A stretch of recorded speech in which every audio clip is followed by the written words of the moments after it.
Assalamualaikum warahmatullahi wabarakatuh. Salam, Om Swastiastu, Namo Buddhaya, salam kebajikan. Salam sejahtera bagi kita semua. Sebelumnya, izinkan saya untuk memperkenalkan diri. Nama saya Dias Marisa dengan NIM 220046 dari Universitas Pendidikan Indonesia Kampus di Purwakarta. Saya dari kelas 1A Prodi Pendidikan Guru Sekolah Dasar. Pada kesempatan kali ini, saya akan membahas mengenai pengertian pendidikan.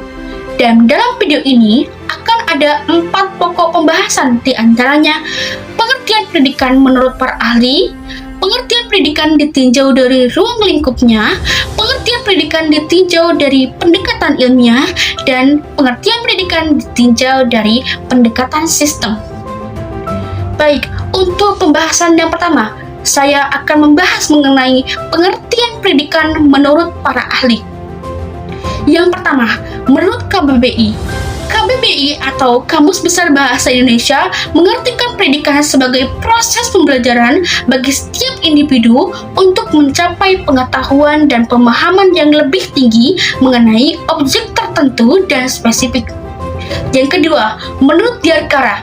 Diyarkara mengartikan pendidikan sebagai suatu upaya dalam memanusiakan manusia muda atau pengangkatan manusia muda ke taraf yang insani. Yang ketiga, menurut Ki Hajar Dewantara. Ki Hajar Dewantara mengartikan pendidikan sebagai suatu tuntunan di dalam hidup tumbuhnya anak-anak.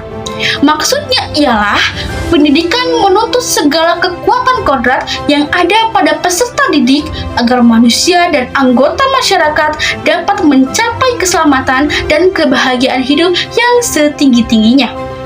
Yang keempat, menurut Undang-Undang Sistem Pendidikan Nomor 20 Tahun 2003, pendidikan adalah usaha sadar terencana untuk mewujudkan suasana belajar dan proses pembelajaran agar peserta didik secara aktif mengembangkan potensi dirinya untuk memiliki kekuatan spiritual keagamaan, pengendalian diri, kepribadian, kecerdasan, akhlak mulia, serta keterampilan yang dimiliki dirinya, masyarakat, bangsa, dan negara. Setelah saya membahas mengenai pengertian pendidikan menurut para ahli, selanjutnya saya akan membahas pengertian pendidikan menurut ruang lingkup, pendekatan ilmiah, dan pendekatan sistem. Baik, saya akan membahas pengertian pendidikan ditinjau dari ruang lingkupnya terlebih dahulu. Nah, pengertian pendidikan ditinjau dari ruang lingkupnya mencakup pengertian pendidikan secara maha luas, pengertian pendidikan secara sempit, dan pengertian pendidikan secara luas terbatas. Nah, yang pertama, pendidikan secara maha luas diartikan identik dengan kehidupan. Apa yang terjadi dan dilakukan dalam kehidupan adalah pendidikan. Pendidikan secara maha luas ini dapat dilaksanakan di mana saja, kapan saja, disadari dan tidak disadari. Yang kedua, makna pendidikan atau pengertian pendidikan dalam arti sempit identik dengan persekolahan. Ciri-cirinya yaitu terprogram dan bersifat formal, memiliki aturan yang ketat, dan terdapat batasan waktu dan usia. Yang ketiga, pengertian pendidikan secara luas terbatas. Pengertian pendidikan ini hampir sama sebenarnya dengan pengertian pendidikan secara maha luas. Dapat dilaksanakan di mana saja dan kapan saja. Perbedaannya, dalam pengertian pendidikan dalam luas terbatas, kegiatannya itu dilaksanakan selalu disadari. Sedangkan dalam pengertian pendidikan secara maha luas, kegiatannya dilaksanakan bisa disadari maupun tidak disadari. Bentuk pendidikan dalam pengertian luas terbatas bisa formal, informal, maupun non-formal. Dan pengertian pendidikan ini untuk menengahi dari kekurangan pendidikan dalam arti maha luas dan arti pendidikan secara sempit. Baik, pembahasan berikutnya yaitu pengertian pendidikan ditinjau dari pendekatan ilmiah.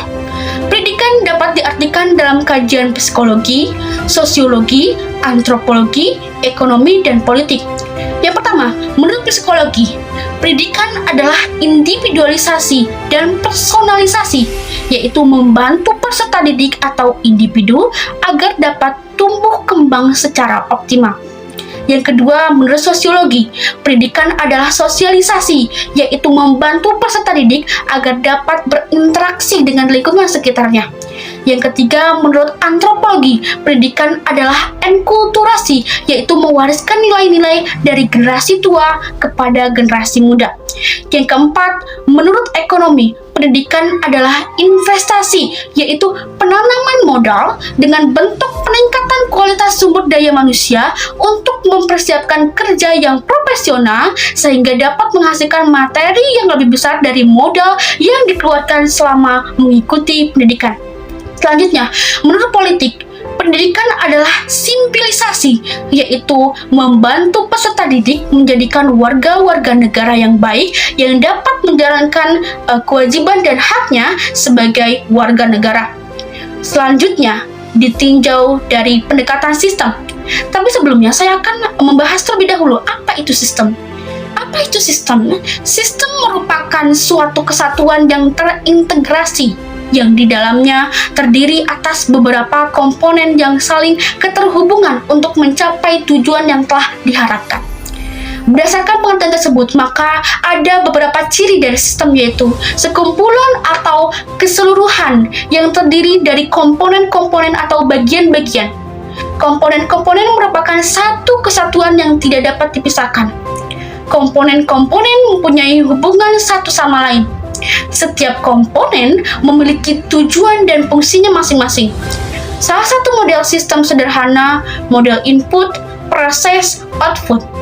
Artinya, proses yang terjadi tergantung pada inputnya, dan output yang tergantung dari proses yang dilaksanakan dalam mengolah inputnya. Input pendidikan adalah segala sesuatu yang menjadi masukan pendidikan. Sistem pendidikan menerima input dari masyarakat, yaitu yang pertama, input mentah. Input mentah itu berupa calon peserta didik. Yang kedua, input lingkungan berupa tujuan pendidikan, filsafat pendidikan, filsafat sekolah, aspirasi masyarakat, tuntunan pembangunan masyarakat. Yang ketiga, input instrumental berupa pendidik atau guru, kurikulum, buku, sarana dan prasarana pendidikan, uang, dan sebagainya.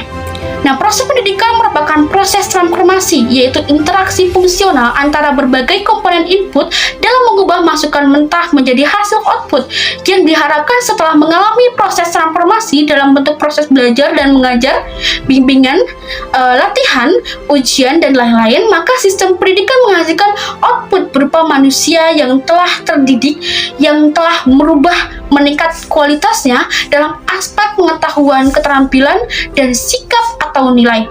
Selanjutnya, output itu dapat memberikan umpan balik bagi sistem pendidikan agar diadakan perubahan atau modifikasi dalam berbagai strateginya dalam rangka mencapai tujuan yang telah dirumuskan.